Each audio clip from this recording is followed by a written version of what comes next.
المطبخ.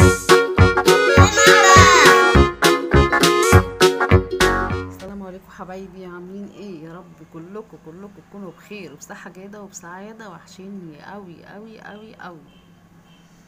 عاملين ايه النهارده؟ بقى طالعة نعمل مع بعض ليمون معصفر اللي مش هياخد وقت خالص.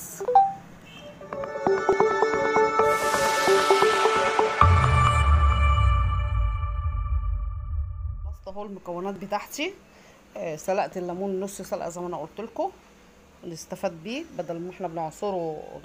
غليته طبعا غلوتين كده، ورحت طافيه عليه، ورحت مطلعاه نشلاه وحطاه تحت الحنفيه.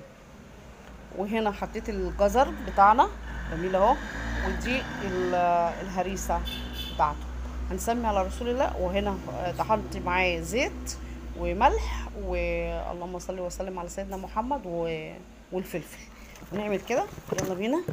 بسم الله الرحمن الرحيم، اللهم صل وسلم على سيدنا محمد. بصوا بقى الجمال والحلويات، بصوا الله اكبر، والله ريحته جميله قوي. بسم الله الرحمن الرحيم، الالف هنا والشفا، صحه وعافيه على الاتنين. بصوا بقى ان شاء الله نعبي بقى ايه جردل القمر بتاعنا ده، وبعد كده نخش على الحار. ماشي، اسمي على رسول الله واعمل كده.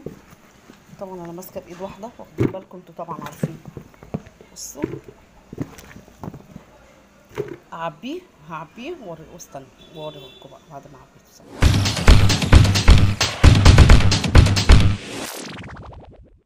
حبايب قلبي، وادي اهو عملت نص الليمون، ونص الليمون هحط عليه الهريسه الحلوه دي. بصوا بسم الله الرحمن الرحيم، شايفين؟ هتاكلوا بقى احلى من كده ليمون معصفر، مفيش احلى من كده. شايفين؟ وانا حطيت حبه في قعر الجردل من تحت. بصوا، لا ده كده هيبقى اخر من الاخر. عارفين؟ اكمل بقى دول وارجع لكم تاني.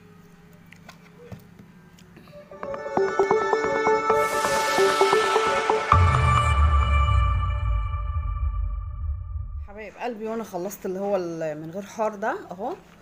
حطيت زيت من فوق الوش، وحطيت عصرت الليمون اللي انا وريته لكم، الست 7 ليمونات دول اللي انا وريته لكم، عصرتهم من فوق الوش، حطيت القشر بتاعه. وهنا هغطيه بالغطا بتاعه، بس هلبسه كيس بلاستيك. ماشي، الجردل المحمض الجميل ده، السكر انا والشفا على اللي ياكله. بصوا بقى، تعالوا يلا بينا. بسم الله، الله اكبر. ده بقى اللي هو الاخر من الاخر. شايفين؟ بصوا الجمال والحلويات، شايفين الجمال والحلويات؟ بصوا هنا الفلفل الحار مع الفلفل الاحمر اللي هو اللي عامل زي البلح ده. بصوا شايفين الصوص والحلويات؟ بصوا شايفين؟ جاتوه مش مخلل. بس بقى نعبي الزيتون ده.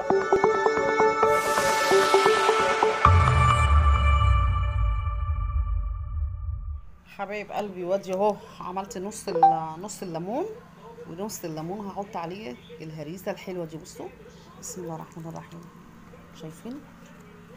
هتاكلوا بقى احلى من كده ليمون معصفر، مفيش احلى من كده.